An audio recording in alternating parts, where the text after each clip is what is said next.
শুভ সকাল। আজ 24শে জ্যৈষ্ঠ 1432, ইংরাজির 8ই জুন 2025। দেশের নাম ছিল শ্যাম দেশ। 8ই জুন 1949 তা বদলে হলো থাইল্যান্ড। থাইল্যান্ড শব্দের অর্থ মুক্ত ভূমি। মনীন্দ্রলাল বসু একজন ভারতীয় বাঙালি লেখক ও ঔপন্যাসিক। রোম্যান্টিক উপন্যাস রমলার জন্য তিনি জনপ্রিয়তা লাভ করেছিলেন।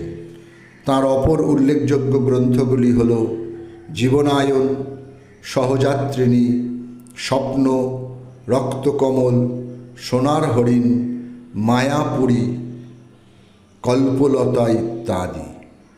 আজ তাঁর জন্মদিন। সময়টা 1897। 8ই জুন 1991 কলকাতায় প্রয়াত হলেন ভারতীয় দার্শনিক অধ্যাপক বিমল কৃষ্ণ মতিলাল। তাঁর রচনায় আধুনিক দার্শনিক আলোচনার ক্ষেত্রে প্রাসঙ্গিক হিসেবে উপস্থিত করেছিলেন বিশেষত ন্যায়, মীমাংসা ও বৌদ্ধ দর্শন। তিনি ছিলেন জার্নাল অফ ইন্ডিয়ান ফিলোসফির প্রতিষ্ঠাতা সম্পাদক। তাঁর রচিত বইগুলি হল logic and grammar in Indian philosophical analysis, logic, language and reality ইত্যাদি। 8ই জুন 2009 মঞ্চমায়া ত্যাগ করে চলে গেছেন হাবিব তানভীর। তিনি জীবদ্দশাতেই হয়ে উঠেছিলেন কিংবদন্তি। তাঁর জনপ্রিয় ও বিখ্যাত নাটক চরণদাস চোর রাজস্থানের একটি লোককাহিনী অবলম্বনে গঠিত হয়েছিল। এই নাটক, এ নাটকে কৌতুক কখনোই তীব্র হয়ে ওঠেনি, স্যাটায়ারে পরিণত হয়নি, বরং একটা হালকা আমেজ চরণদাস চোরকে ধরে রাখে সারাক্ষণ। তাঁর সৃজনশীল জীবনের উল্লেখযোগ্য নাটকগুলি হল আগ্রাবাজার, লাল শহরাত বারাই,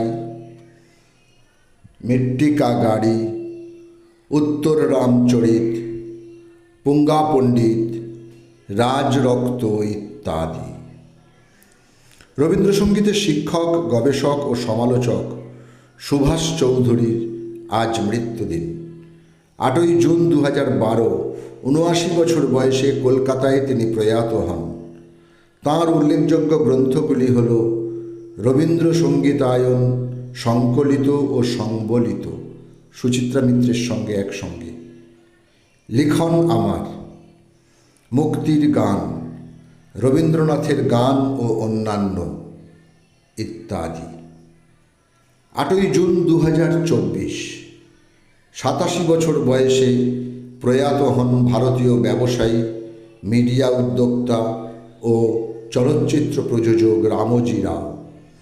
তিনি ছিলেন বিশ্বের বৃহত্তম চলচ্চিত্র তৈরির ক্ষেত্রে রামজি ফিল্ম সিটির প্রধান উদ্যোক্তা।